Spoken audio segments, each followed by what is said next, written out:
kick off episode 72 of the podcast devoted to the classic and sometimes not so classic genre cinema of yesteryear with the song Taken by a Stranger. It appears on the album Westfälische Tänze from the band Brain Dead Dogs. They're a surf band based out of Germany. Thanks to Beth for pronouncing the name of the album for me. And you're going to hear her here in a little bit later on in this episode. My name is Derek M. Cook, the writer, host, and producer of this podcast. This week on the show, Beth and I had a chance to see a brand new movie. It's Lee Cronin's The Mummy. I know, it's a modern film and it's based on the marketing, clearly not targeted at the old school monster kids, but we go over this in our conversation. It's a mummy movie, and y'all know I love me my mummy movies, so, we're going to talk about it here on the show. There is a lot in that movie, and it's brand new, so I'm telling you now, and we'll tell you again a couple of times, spoiler alert. We are spoiling parts of the movie, but we tried real hard to walk that line between review and reveal, so hopefully we don't ruin the movie for anybody who wants to see the movie. Also, well, we'll talk about some of our other trigger warnings and such when it comes to the movie later on in this episode. Before we get to that, though, we've got Mark Matzke's Beta Capsule review, talking about Ultraman Taro, going through every single episode of every single series of Ultraman, and I'm super excited about this. I haven't sent him a reply about this yet, but when he sent me this week's segment, he told me he was totally on board for talking about Ultraman 80 in a dedicated episode of Bride of Monster Kid Radio. And you know what? I'm totally down for this. I love Ultraman 80. I don't know why I started getting all sing-songy about it, but I do love Ultraman 80. It was the first Ultraman series that I ever watched. Don't know why I started with Ultraman 80. I'm glad I did, though, because I adore it, especially the first season. When the second season kind of drops the teacher school stuff, well, it's not as good. I mean, it's still good, but season 1 of Ultraman 80 is where my heart is. And you know what? We haven't really talked about doing anything for Kai July yet, so hey Mark, why don't we plan to do Ultraman 80, just do a dedicated episode about it. I don't want to step on your toes when it comes to the Beta Capsule review, but maybe we can figure out a way to do an episode around Ultraman 80. I'll drop you a line sometime later this month about it, and we'll start making some plans. Yeah? Yeah, and listeners, I hope you're on board with that. Also, I want to say thank you to everybody who supported the Star Trek episode that we did last week. I know it's a little outside of the norm, and here we are with another episode a little outside of the norm, but darn it, I had a good time talking about Star Trek, and I want to do more of it. I don't know if it belongs on Bride of Monster Kid Radio on the regular. I don't know if this is a spin-off. I don't know if this is a separate thing. I don't know, but I've had people reach out to me saying they wish they were part of that roundtable discussion, and well, if there's people that want to do it, I want to do it, so let's do some more Star Trek stuff in the future. We'll figure out how to make it happen. If anybody's got any ideas, I'm all ears. And I'm going to use those ears to listen to Mark Matzke's Beta Capsule review right now.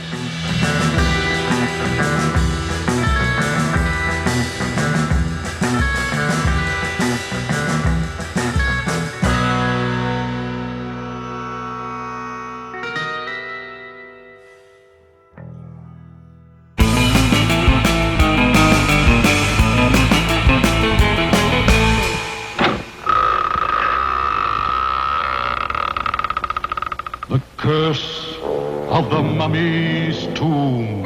A bandage and bone monster stalking the cryptomaniacs who defiled its tomb of terror. And the Gorgon, a she-monster who turns living, screaming flesh into silent stone. It's a 2-for-1 Monster Bazaar. 2 terrific terrors for the price of 1. With the never-before-offered special free bonus. Black stamps. Of your favorite monsters for the first 10,000 people in line. It's the curse of the Mummy's Tomb and the Gorgon. He said the Gorgon. Both in petrifying color, They will frighten you. Yeah.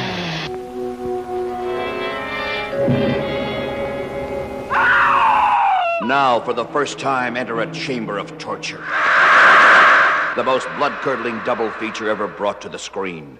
Night of the Blood Monster, Blood from the Mummy's Tomb. Two terrifying tales of torture, together on the same bill, both in color rated PG, parental guidance suggested.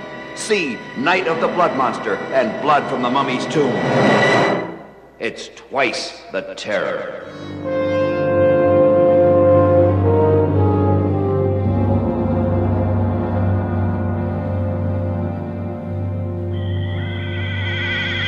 Live from the Land of Light in Nebula M78, home of the mighty Ultra Heroes, it's Monster Kid Radio's Beta Capsule Review.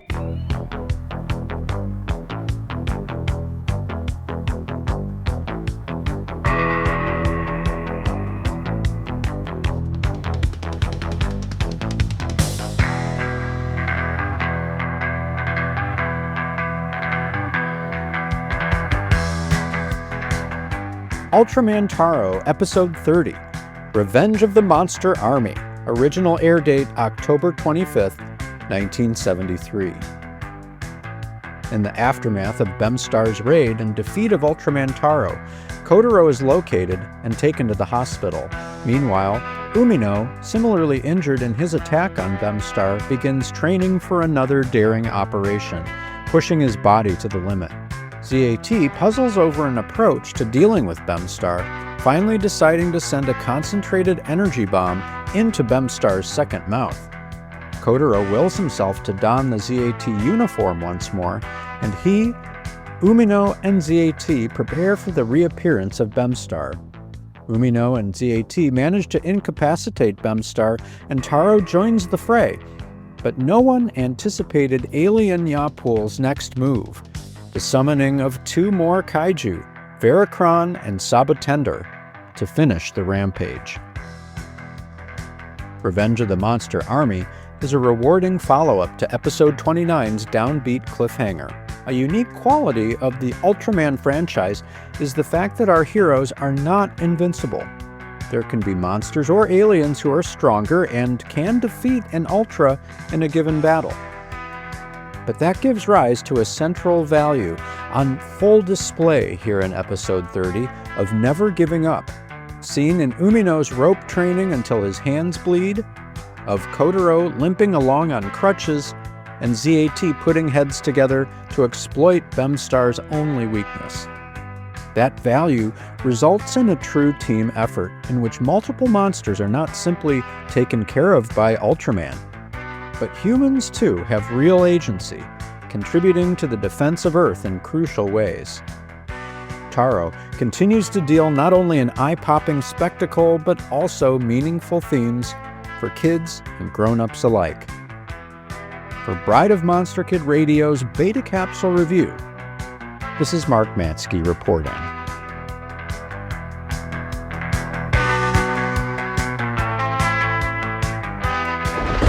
The Monster Bash convention is coming your way fast. It's the gathering of monster movie fans from all around the country with a film festival, guest movie and TV stars, and vendors of collectibles, plus writers and artists. The Monster Bash convention is June 12th through the 14th, 2026 at the Pittsburgh Marriott North. You can meet and chat with actor Gary Conway, the Teenage Frankenstein, in movies from the 1950s. He also appeared in Land of the Giants, Burke's Law, and so much more. It's Butch Patrick from the original Munsters TV show. Get an autograph from this television icon. Daniel Roebuck will be there, happy to meet you. He was Grandpa in the most recent Munsters movie and is one of the greatest memorabilia collectors in the world. Plus a director, writer, and producer of fantastic family films. Director and writer Jack Hill will appear. He was the last person to direct Boris Karloff in films, known for writing and directing the cult movie classic Spider Baby. Actress Beverly Washburn, a fan favorite, will appear at Monster Bash. She starred in Spider Baby, Disney's Old Yeller, Boris Karloff's Thriller TV show, Star Trek, and many more. Producer Bill Diamond will have a massive Muppet display as he worked on many Jim Henson projects and has original Muppets to showcase in an immersive setup. Plus, he's the man behind the documentary series on artist Basil Gogos, a famous Monsters magazine. And it doesn't stop there. Marriott McKnight, a former Miss America, will be at Monster Bash, along with Ohio TV legendary horror host Son of Ghoul, and low-budget monster movie maker David the Rock Nelson will perform a live magic show on stage. Film Fest, movie and TV stars, wall-to-wall collectible vendors. It's Monster Bash, June 12th through the 14th, 2026 at the Pittsburgh Marriott North. Go to the website to see so much more. monsterbash.us. That's monsterbash.us. It's where monster fans converge for this super expo of entertainment.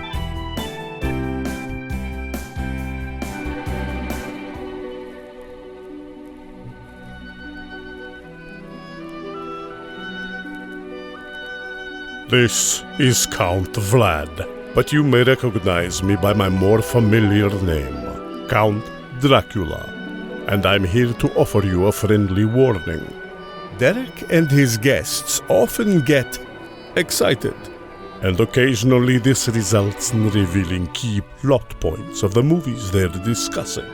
In your parlance, you might call these revelations spoilers. You know how the children of the night, monster kids, can get sometimes. So consider yourself warned, and don't come begging to me to kill them for their transgressions afterward. I have more pressing issues to take care of, like that pesky Van Helsing. So when it comes to classic monster movies, when it comes to the classics, there are icons of this subgenre that we love so much. There's Dracula, there's Frankenstein and his monster, there's werewolves, and there's mummies. And that's what we're going to talk about this week. We're going to talk about the newest mummy movie. And y'all know I love me a good mummy movie. Did he actually just forget the creature? I did not forget the creature. The creature is like okay, you know what? If they ever remake Creature from the Black Lagoon, or there's another Gilman movie, wow. I'm so glad my wife Beth is joining me this week. Maniacal laugh. Oh, sweetheart, how are you? Oh, hanging in there, you know. Did you survive the mummy? I did survive the mummy. It was a close thing there, though. It was pretty intense. So I want to talk a little bit about how we ended up going. Yeah. So you might not be able to tell because of when this episode comes out, but we actually saw it early, thanks to Cinesylum, which is a group here in the Phoenix area, Phoenix, Arizona. They host screenings and that sort of thing. And somehow they managed to score seats to Lee Cronin's The Mummy ahead of time. So we actually saw it Wednesday when it came out Friday. Huge thanks to Cinesylum. Absolutely. Not sure what I did to win the tickets. I hope I can keep doing it because they host a lot of screenings. And usually it's modern stuff, but again, it's a mummy. We talked about mummies on Bride of Monster Kid Radio. And I gotta say, really well hosted. We've gone to a few free tickets or see this movie and review it before it comes out, the various things like that before. They're not always the best organized. I know one, we had to wait in line outside for almost 2 hours or something, and then the movie ran late. It was kind of a whole fiasco. This was so well organized in Asylum. They clearly had a couple events going on at the same time. They had set up separate lines, so it was real clear. They had people there to let you know where to go. They were very friendly. And they had a really neat gift, if you will, for us before we went in to see the movie. They kept calling it a gift, but really it was just... it was more of a gift than a gift. Yeah, True. It was a little short video, and those of you who follow me on Facebook saw that I've already posted it as like a little reel. I don't know how long those, or story. I don't know. I'm trying to teach myself Snapchat, and everything's starting to blur now. Is it a reel? Is it a story? Is it whatever? A little mini video of basically me having a scorpion come out of my mouth. And basically anybody who wanted to do it could stand in front of their camera, and their computer did the rest. They had a green screen, the whole thing. But it was really nicely set up. There wasn't like a big long line to do it. You just were able to go over and do it real quick. I did the same. I haven't posted mine yet, but I will. And yeah, it was kind of giving you that moment of what it was like to become Kind of. One of the creatures a little bit. One of the creatures. That's a really good way to put it. And I want to address that here in a bit. Well, I don't want to say straight up mummy. Right. So I know the Count already gave you a warning. I'm going to give you the warning again. We will probably spoil parts of this movie. Now, I'm going to try to be vague around some specifics. Yeah, we will do our best, but... You've been warned. So, this is Lee Cronin's The Mummy. Now, first of all, I know very little about Lee Cronin. I know he's Irish. Same here. I know he's young. He was born in 82. On the not knowing a lot, not the Irish thing, although I am a little bit Irish, but... Yeah. This is like his third feature film, I think. Okay. And I don't know how he managed to pull this off.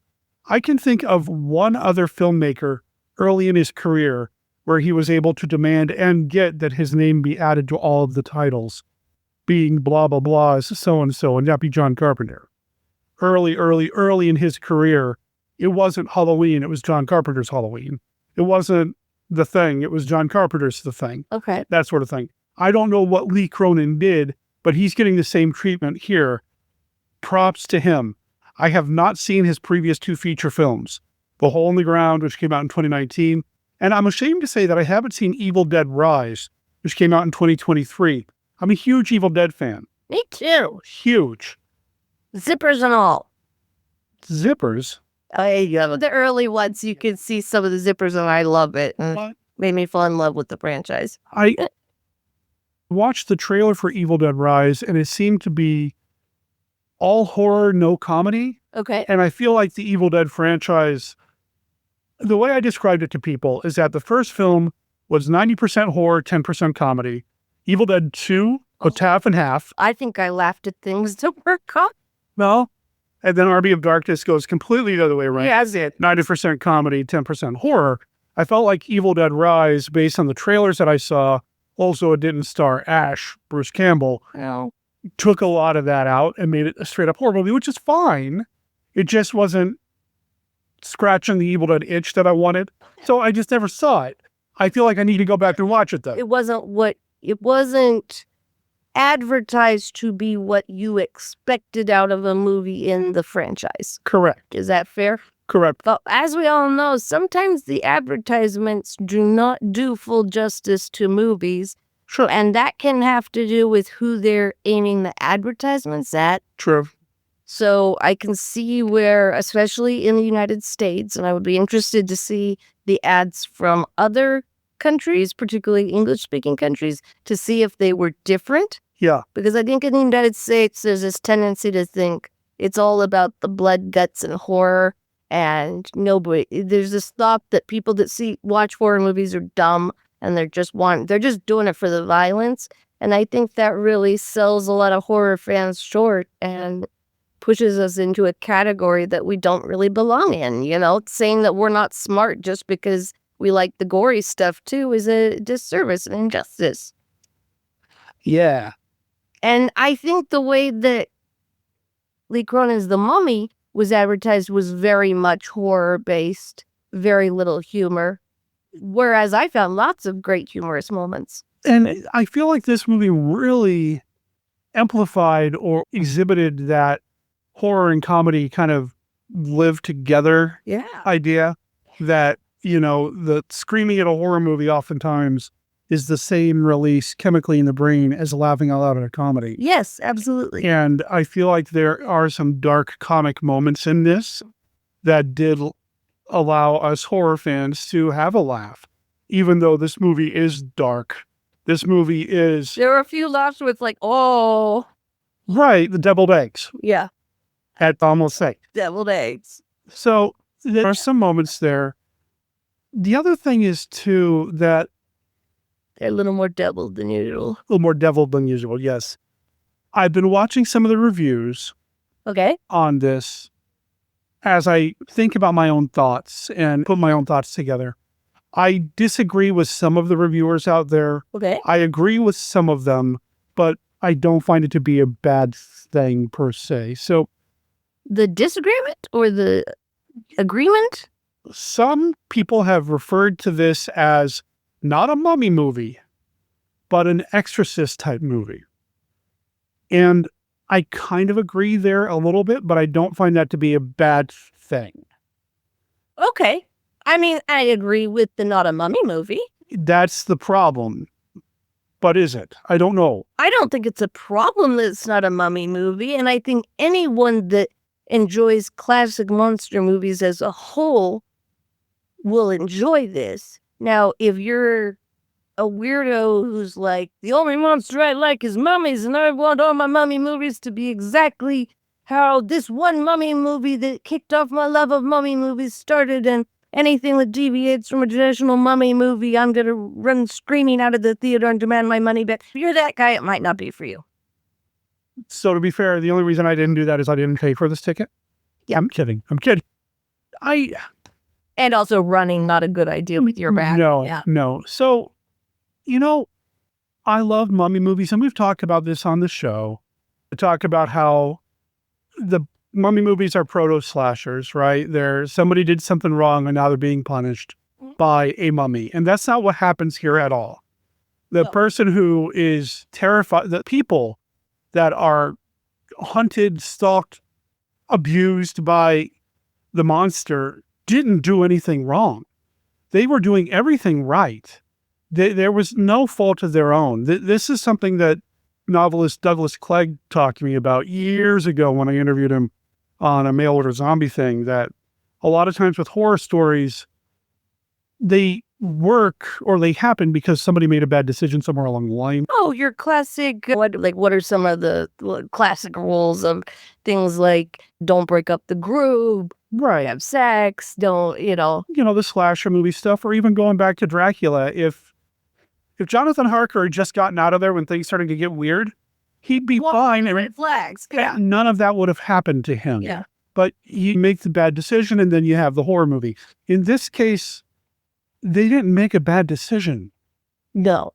And that, I think, makes it even more tragic. And there is a lot of tragedy in this film. To kind of keep going down the mummy part of it, though, they start in Egypt. Sandstorms, there's desert. And as an aside, this reportedly mummy actually cast Egyptian actors, at least for America. I know how true that is. It's just something I stumbled across. But, there are the trappings of some mummy stuff going on. Mhm. But it quickly turns into something different. Yeah. There is a coffin. There are mummy wrappings, but there's no real mummification. Nobody gets their tongue cut out. Nobody's brain is scooped out. Nobody's buried alive. I think, to be accurate, there's a sarcophagus. There's a sarcophagus. Not a coffin. Yeah. It's not like a modern day coffin. Right. So as far as it being a legitimate mummy movie, I don't know. But then I would also say now that we are in this period where the Dark Universe failed and Blumhouse and a few of the other companies are doing their own independent Universal reimaginings, The Wolfman wasn't really a werewolf movie. Okay. The new Wolfman movie, which I don't think we ever talked about here on the show, which I don't think we did. But it was a decent flick, but was it The Wolfman? Absolutely not. I would say no. I mean, in the way that the Twilight movies don't have werewolves in them. Yeah, but they don't. They have shapeshifter. They don't purport to be a werewolf flick, though. I know you weren't into it at the time. There was some advertising. Okay. They pushed them as vampires versus werewolves. Okay. And so I feel like there were probably a few boyfriends who got tricked into seeing a werewolf movie or whatever. But at least with the Twilight movies, they never, in the end, they knew what they were. Yeah. Whereas I feel like the Wolfman movie, The question wasn't what answered, yeah. Yeah, exactly. And I feel like that happened here. But there's some pretty creepy supernatural stuff happening anyway. Yeah. And I liked it a lot. I am going to go back and watch Evil Dead Rise. I didn't even watch Evil Dead Remake or Reboot or whatever that was supposed to be. And I've never watched Ash vs. Evil Dead, the series. I just kind of stopped at Army of Darkness and called it good. But I will go back and watch Evil Dead Rise. I know Lee Cronin is going to be an executive producer on the next Evil Dead movie called Evil Dead Wrath, which is coming. And I want to pay attention to this filmmaker because I thought he handled the material really well. Well, and just to take a second while we're kind of on the topic, our thoughts go out and all wishes for healing and for feeling better as, much as he can to one of our favorite actors. Oh, speaking of, yeah, to Bruce Campbell, dude. Who we have met and who really liked Derek's shirt design. And, that was a special moment. He was just really nice about it. And fingers and tentacles crossed for all the best for you, buddy. Crossed for the best of health for him. Yes. All right. I know I kind of just all over the place here. Again, I want to stress, I really enjoyed this movie. I really liked it. And to be fair, I sometimes don't like some of these over-the-top cringe into your partner's shoulders. There are moments so icky and stuff movies, and yet I really enjoyed it. This movie is icky. Let's talk about the icky. There's some icky. It's gory. There's body horror. There's blood going places you wish it didn't go. And there's a lot of it. There's a lot of blood. There's a lot of gore. This is a gore fest. Yeah. Well, okay, maybe that's not fair to say. But it is gory. It's a monster movie and terrible things are happening to people. We're not chainsawing people, so... No, we're not, although weird. Some people are getting hung up by chains at the very beginning. Yeah, it's true. And children in peril. This is something that happens in the movie. So, the overall story, you've got an American family. They're living in Egypt because the man of the house, the husband, is a news reporter and he's doing stories there. The mother is working at the hospital. Yeah. And they got a little boy and a little girl. And the little girl goes missing. She gets kidnapped. We have like elementary school age kids. Yeah. To give an idea. He just got a big promotion. They're going to relocate to New York. He's going to get his own show. Everything's going great. She's pregnant at this point? Yeah, she was pregnant. The wife was pregnant. At this point, things are going really, really well. And then the little girl gets kidnapped. And they can't find her. Disappears, to be fair. From what they know. She disappears. Well, no, he saw her. He was chasing her.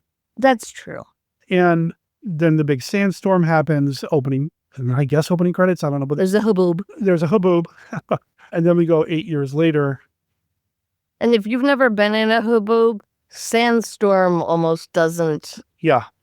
Like, it blacks out your world. And if you're driving, you're pulling over and stopping. And it's, even though you know you're going to be okay, it's a freaky experience. Yep. And it's very easy for people to get lost. And it's not like even though you were chasing your child, and I know we all say nothing would stop us, it stops you. You can't see where you're going. You can't see anything. So it would. And he's trying. Yeah, and he's trying, but it would legitimately stop you.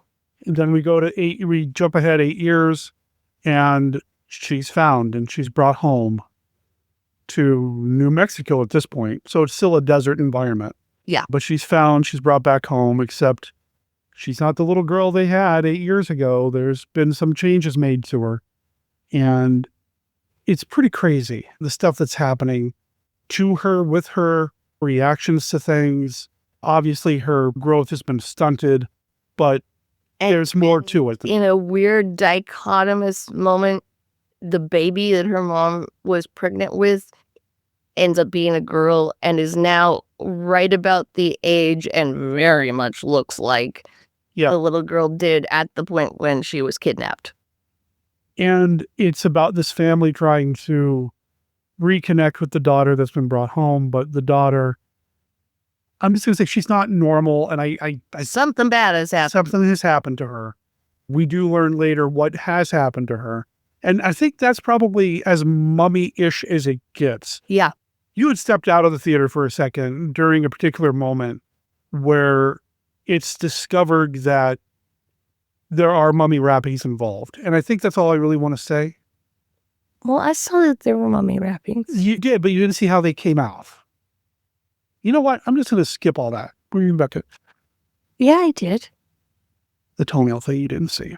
Oh, well, are you going to mention the toenail thing in here? No. Maybe I should. Oh, maybe just a warning? Okay. You had said earlier that this was the kind of movie where you're like, grabbing onto your partner's arm and digging your hand in and all that. Or even hiding your face. Yeah. I did that too. Not necessarily to you, but to the guy sitting next to him. No. No. Actually, wait, no, he was kind of a jerk. He engineered me not having a cup holder, so go for it. No. I was grabbing the armrest pretty hard and cringing a lot because there were things happening. Okay. There was some lingering on things. Whenever somebody in a horror or intense movie is getting a pedicure, I'm always ready for something terrible to happen. Yeah. And it does. Trigger warning, all I'm going to say. I think that, I ended up needing to step out of the theater for a moment for other reasons. I think I'm glad that was the moment. Yeah. I thought it was perfectly timed. I didn't know that was coming, so I'm glad.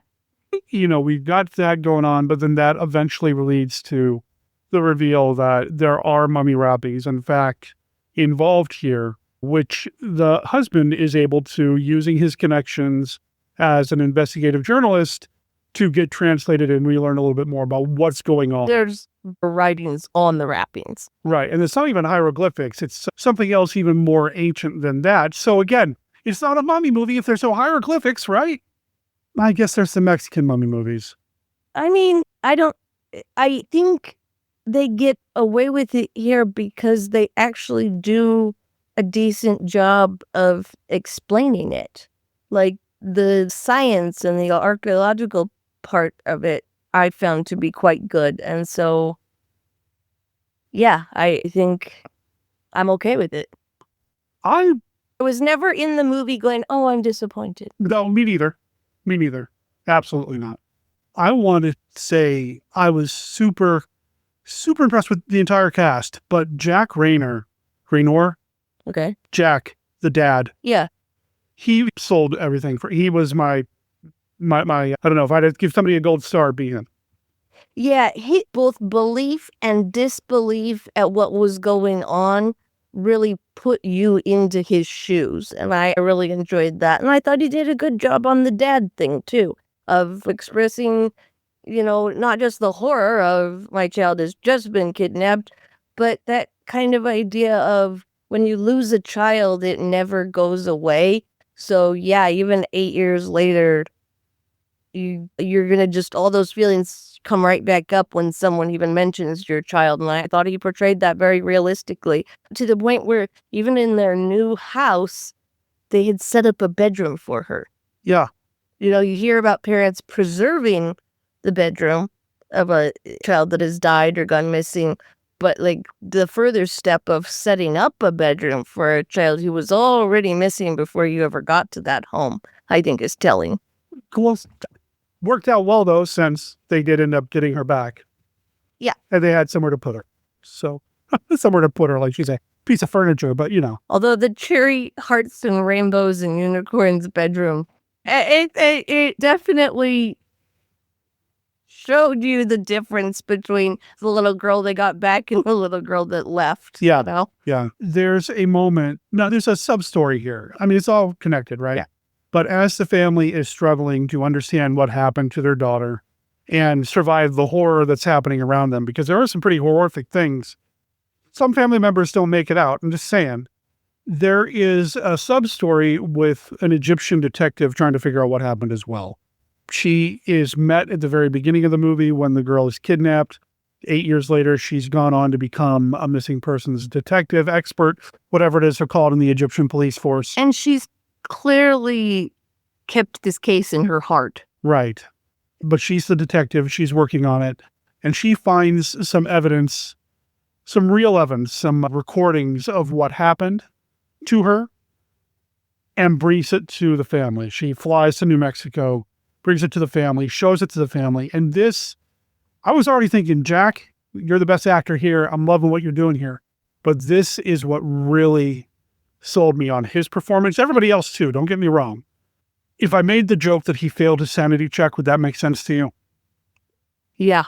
He watches this recording and he's done. He blinks, he's gone. He's no longer able to participate in the world at large. He is just staring at a blank television with static on it. The tape's done, the recording's done. The detective, the mom, everybody else is trying to do something. Chaos is starting to happen again. And he still is just done. He does eventually come back out. But there's this moment where he's just sitting there staring at this TV like his entire reality, everything that's happened to his little girl, everything that's happened to his world is unbelievable to the point to where it shatters something inside him. He is able to rally and come back and help save the day. But for me, that was such a tragic, we just lost the head of the family, the guy who figured it all out. Yeah. We just lost him. Not because somebody beat him up, not because somebody attacked him physically, cut him, bit him, whatever, but because they showed him a videotape. And that's how powerful that is. And that did something to me. I don't want to say the other actors and actresses weren't good, because they were very good. But for that moment, I bought it all. I bought his loss. Mm-hmm. No, I agree. It's a moment where he has realized he doesn't live in the world he thought he lived in. Right. And it just totally disconnects his brain. And I feel like it's very timely to have this released right now with so many things going on in the world that I think changes. I think many people are realizing we don't live in the world we thought we lived in. There are things about our world that we didn't realize. And so this is very timely to come out right now. Yeah. Okay. Yeah. I mean, I don't want to get too maudlin, but you're right. It seems like every month something new emerges, some bit of information about a website or some celebrity doing something or somebody in power doing something else. And not just that they're bad things, because, bad things have always happened in history. That's fine. People in power and people with money have always done things. But I think these are, it's kind of like if you had some famous rich dude and you found out, this person was betraying them and they had them killed. You'd be like, well, that's a crime and that's awful and they certainly shouldn't do that. But I'm not entirely surprised that somebody with the means to do something like that, who already is maybe a little morally questionable, would do that. Okay. But yeah, it's things like, what was done to this girl in this movie and things that you just never would have imagined happening, that things that your brain could never think up. So how did somebody else's brain think up to even do these things? And then go ahead with it. Yeah. And the fact that it's not even necessarily one person, but there could be multiple people involved in something so horrible. And it's something, I don't just want to say inhumane, because I think that word gets tossed around a lot, but something that clearly reveals a lack of humanity in multiple humans. Okay. Just a total lack of humanity. And so I think that's partly why it's so incredibly powerful. I think also to see the dad in the family have that moment is really important and powerful. I think if it had been the mom having it, you wouldn't get quite the same reaction. Because, men are always supposed to be tough and strong and nothing can faze them and nothing can stop them, if they have the willpower strong enough. And so I think it's important to say that, hey, dudes are just as likely to be affected by some of this stuff, and that there are things so tragic and so evil that, yeah, even really, really strong dudes, and he's clearly set up to be this strong dude. He said reporter, but it's pretty clearly, the case is made that he probably was reporting in war zones and other pretty terrifying places before he got to the mid-30s family man era of his life thing. He's the kind of guy that was out there right in the middle of the bombings, reporting on camera and stuff like that. That was maybe his background. And so this is a tough guy. This is a smart guy, a tough guy, a guy who has seen the worst of the worst, you would think, and yet it does just stop him cold. And he's also the guy who, through the course of the movie, seems to be the best primed to be able to handle when things go supernaturally bad. Because he's already figured some of this stuff out. He's talked to the professor. He's had things translated. He's done the research. So he should be the guy whose brain's pump is best primed to accept this. Yeah. And yet, but it's still, it's too much. It's too much. And yes, we're being purposely vague here so that you'll go see the movie. Yeah, because if you do know, it's I very don't know if we said so, if we told you that you'd even believe us. So yeah. I mean, it is bloody. It is a gore fest when it needs to be. And again, I'm going to stress the children in peril because I know that's a trigger warning for people. Not just the little girl who gets kidnapped, but what happens after she comes back, what the new little sister does to herself is pretty horrific, but it does lead to a moment where you have that moment of dark comedy relief with the grandma's thing. false teeth are funny, people. And I say that as someone who, because of their life, life experience, I have snap in full dentures on both top and bottom. And yet, yeah, it's kind of funny when you pop them out and people's reaction to it and stuff. So false teeth are funny. And the brother even does some things to himself because of the influence of the malevolent spirit that has taken root in the living mummy of the little girl. Maybe that's a better way to call. Maybe I can get my head. She's a living mummy.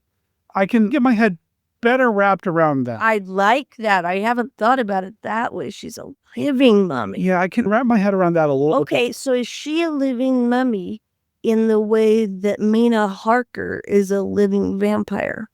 Well, okay, so you're pulling from what? League of Extraordinary Gentlemen? I'm pulling from Dracula. Mina, which one's, why am I drawn? He's the one she's after. She's Jonathan's. It's Winona Ryder. Yeah. She's Jonathan's fiance. Yeah, but she's not a vampire yet.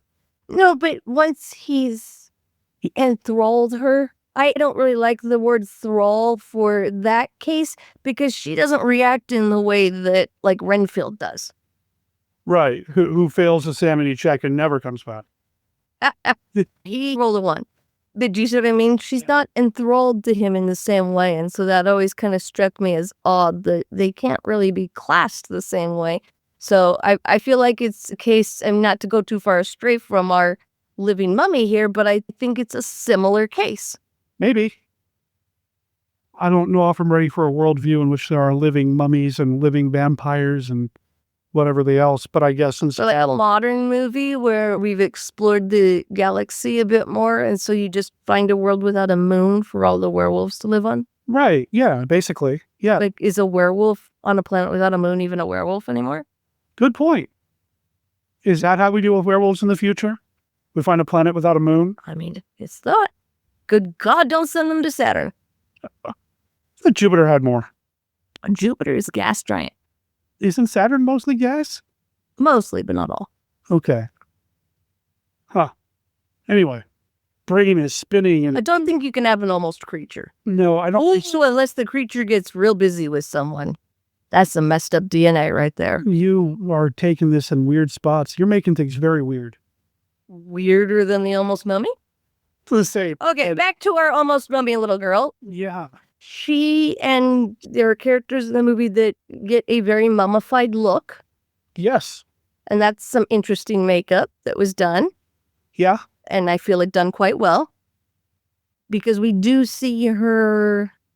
There are moments where she's more mummied and moments where she's less mummied. Does that make sense if I say it that way?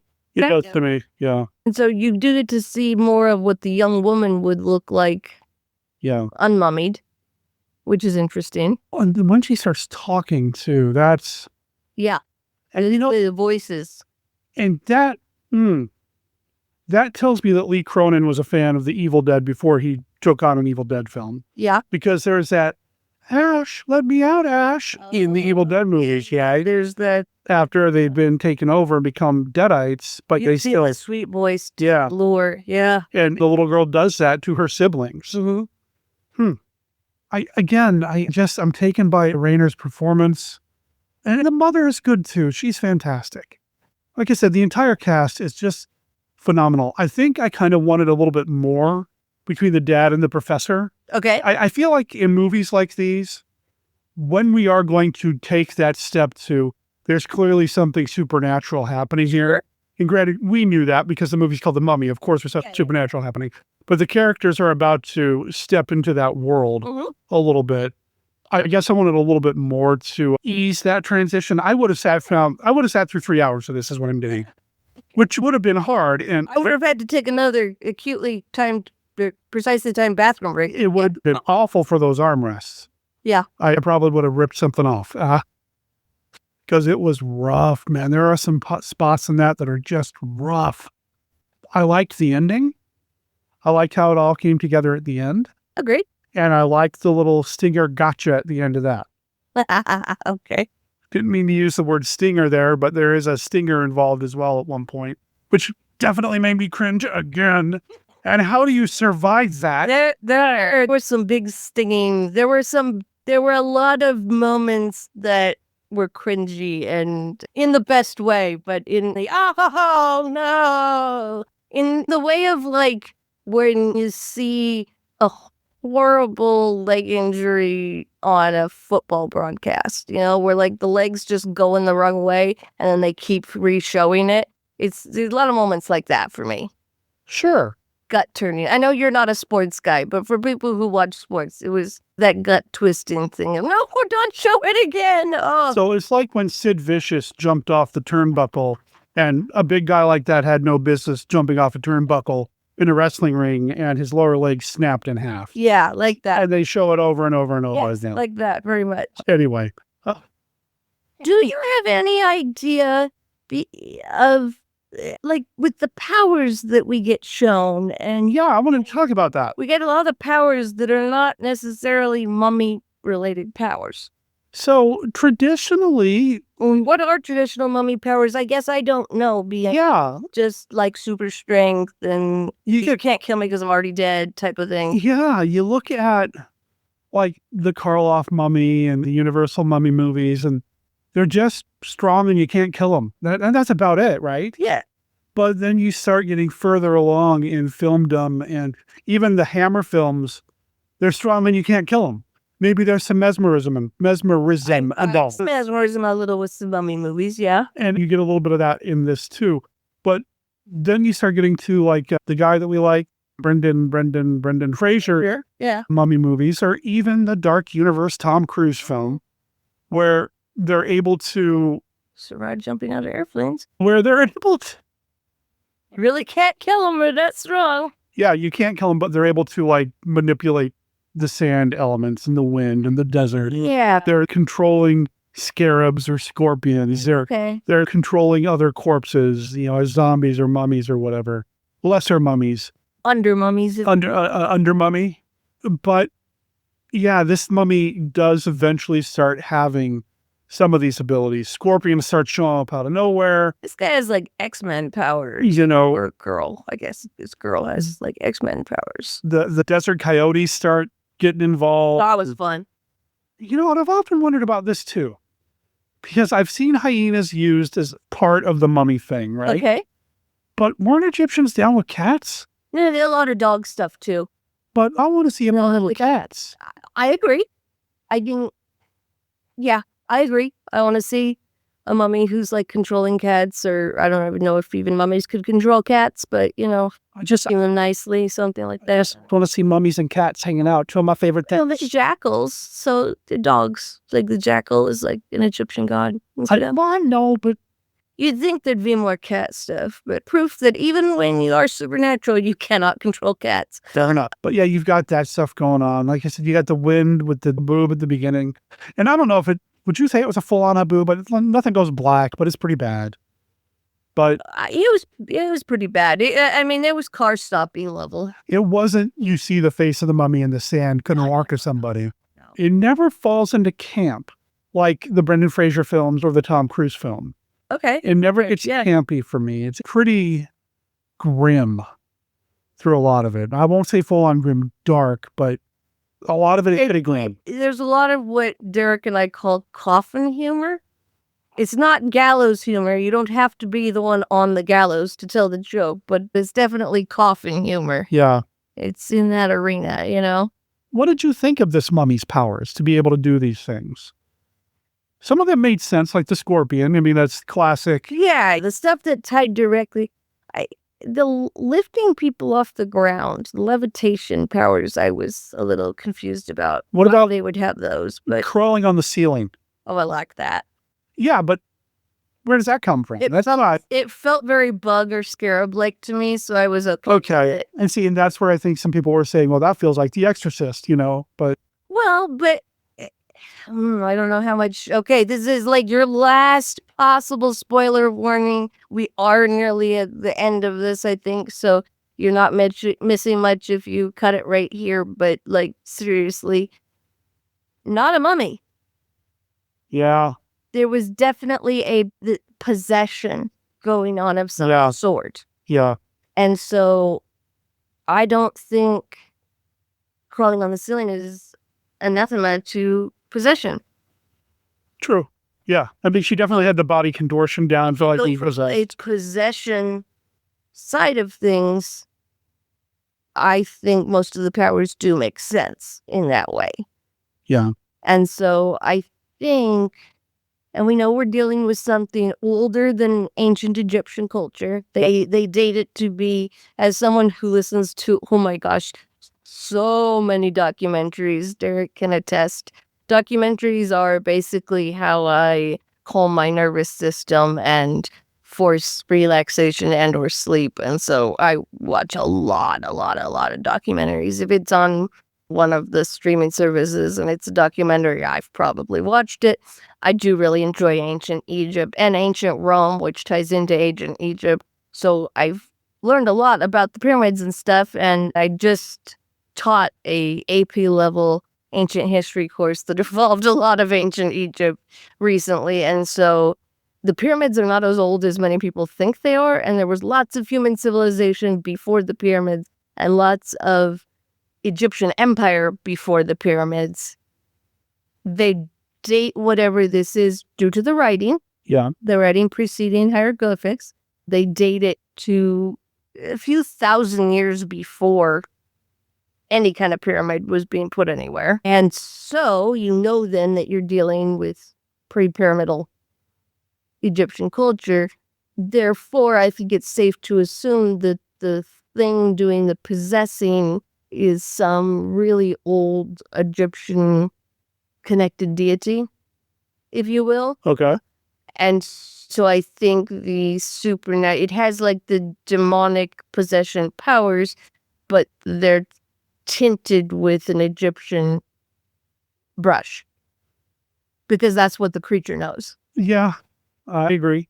They're giving it a flair. Yeah, it's Scarabs and those kinds of things. it does. Sandstorms. And like I said, some reviewers were pretty down on the fact that it's not a mummy movie, but it's What are you gonna do? Just remake the Mummy from 100 years ago? You can't just remake a movie. I really likes the fact that we took something that we thought we knew and then put a very unique twist on it and kept me interested the entire movie.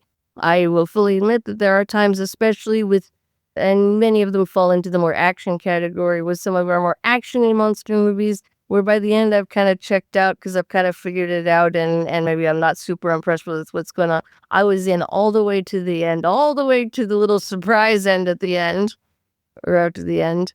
Yeah. Which was good enough to be an end credit scene and keep me coming back for another movie. But it wasn't. But it would have worked. Yeah. And I hope he does more in this realm. I'd like to see, trying to take on other monsters, honestly. I think of the three Blumhouse monster movie redos. Okay. I don't know.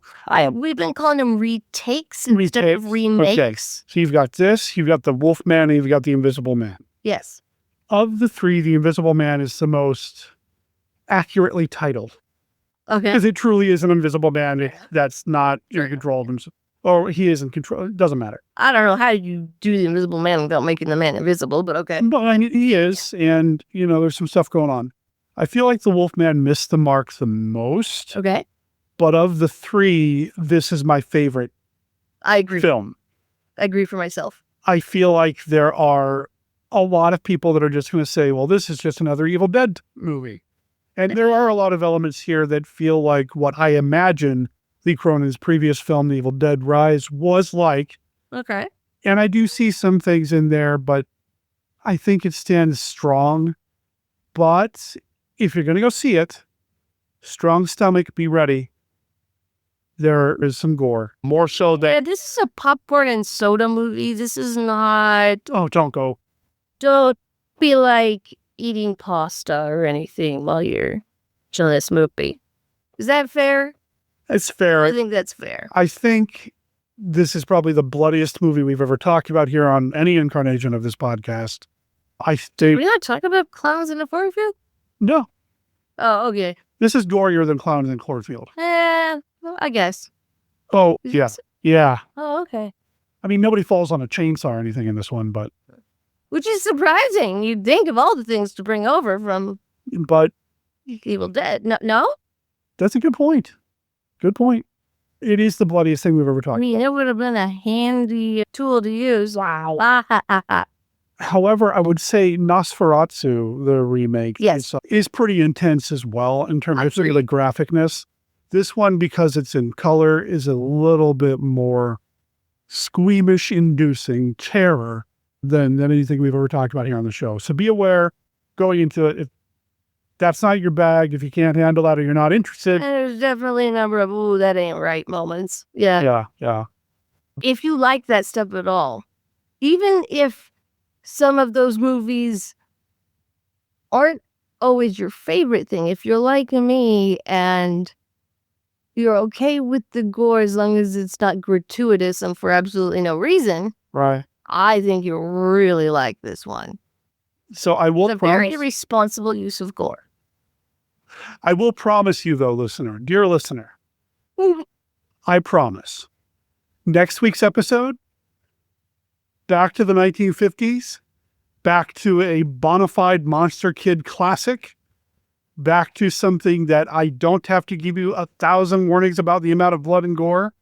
There is some squishiness to it, but I promise you, Good squish. it's nothing like this at all. It's a wholesome squish. It's a wholesome squish, and it's already in the can.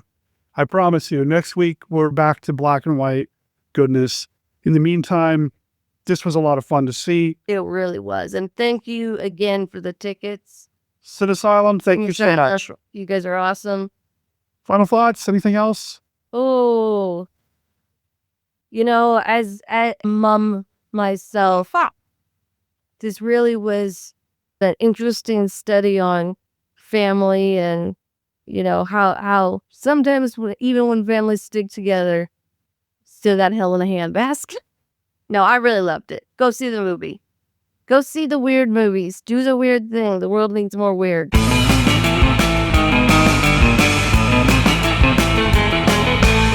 Well, that brings us to the end of this episode of Bride of Monster Kid Radio. Thank you for being here. Thanks for checking out the show and tagging along. And I'm going to thank you in advance because I just am assuming that you're a good Monster Kid Radio listener and you're sharing updates about the newest episodes of Bride of Monster Kid Radio on your various social media platforms, whether that's X, Blue Sky. Wasn't there a Twitter alternative that started with an M at one point? Is that still around? Reddit, Facebook, whatever. Just thank you for helping to spread the word. We're trying to grow the show. The more the merrier, and the more numbers that we can show potential sponsors or conventions or anything like that, the better the chances that we'd be able to cover things that we wouldn't normally be able to cover here on the show. I am currently in discussions with the Gathering of the Ghouls folks about getting us media passes and maybe even a panel at this year's event. So, really the only way we can justify doing that is if we got the numbers, and we can only get the numbers if you help us grow the numbers. So thank you for helping us do that. We really, really appreciate your support. You can send people, if you want to tell people about the show, to our website over at monsterkidradio.net. This is where you're going to find links to every single episode of Bride of Monster Kid Radio and Monster Kid Radio, even the few spin-offs that we've done in the past. It's all there. It's all archived, ready to go, ready to roll, ready for your listening pleasure. And in each episode show notes, you're going to find everything that we've talked about on the show. So make sure you check out the show notes, because this is also where I've got a link to our Amazon affiliate page or umbrella or however it is. I don't know what they call it. I don't know. I don't understand Amazon speak, but I do understand that if you buy anything from Amazon after you've clicked on an Amazon affiliate button, we get like a penny or two off the top, and it just helps. Every little bit helps keep the show going, and we want to keep it going for as long as possible. for all the monster kids out there that dig what we do. I hope you dig what we do. And we'd like to hear from you if you dig what we do, or even if you don't. If you've got some constructive criticism, give us a call. Leave us a voicemail at 360-524-2484. Or you can email me at monsterkidradio@gmail.com. This is, of course, over on our website as well. And, if you've got anything you want to talk about, if there are any upcoming Monster Kid events you want to talk about, let us know. And we'll make sure that we talk about it here on a future episode of Bride of Monster Kid Radio. You can also find us over on Patreon. And here's the benefit to following us on Patreon. This is where we announce what the next episode is going to be about. So if you want to kind of do your homework and plan ahead, or maybe catch up on whatever movie or topic that we're going to talk about on the next episode of the podcast, you have to follow us on Patreon to find out what that episode is going to be about. You can follow us for free. You don't have to be a paying patron to get this information. But if you subscribe to us over there, you're going to find out what 1950s film I'm going to be talking about next week and with whom. Just go to patreon.com/monsterkidradio. Finally, I think I've been talking about it for the past couple of weeks now. I want to keep talking about it until the ballot boxes are closed. I'm talking about the Rondo Hatton Classic Horror Film Awards. I want you to go over to the Classic Horror Film Boards, find the link to the ballot, check it out, see all the amazing nominees, including the best podcast category. It's category 20. And there's at least 20, 25 different podcasts listed here. And these are the cream of the crop, man. These are awesome shows. Of course, there are also awesome shows that didn't make the ballot. So there's even a chance to write in your choice for best podcast of 2025. So when do you need to have the ballots in by? May 1st. So you got a little bit of time left. And I'd be lying if I didn't say I was hoping that maybe someday that the Rondo Hatton Award that I've already got can gain a tag team partner by being nominated and winning for Best Podcast again. But you know what? There are so many incredible shows listed here, including some legacy shows that were there before I got started, shows that kind of set the mold, made the mold, broke the mold. They're moldy, and you should check them out in the Rondo Hatton Classic Horror Awards ballot. There's also other categories for like Best Movie, Best Magazine, Best TV Show, Best Adaptation, Best Commentary, all this stuff. So go check that out and let them know that you heard about them here on Bride of Monster Kid Radio. Bride of Monster Kid Radio is a Team Death production. All original content of Bride of Monster Kid Radio is licensed under a Creative Commons Attribution, Non-Commercial, No Derivatives 4.0 Unported license. You can learn more about Team Death, our other projects like Death Designs, Mail Order Zombie, the Team Death YouTube channel, and more at www.teamdeath.com. Remember, death is spelled D-E-T-H. All previous episodes of this podcast, as well as the original Monster Kid Radio podcast, are available at www.monsterkidradio.net. Please rate and review Bride of Monster Kid Radio wherever you download your favorite podcasts. Taken by a Stranger is copyright 2026, The Brain Dead Dogs. You can find it on their album, Westfälische Tänze, over at braindeaddogs.bandcamp.com. Check them out and let them know that you heard about them here on Bride of Monster Kid Radio. My name's Derek M. Cook. I'll talk to everybody next week where I promise we will be talking about a bona fide classic science fiction film from the 1950s. Until then, ciao.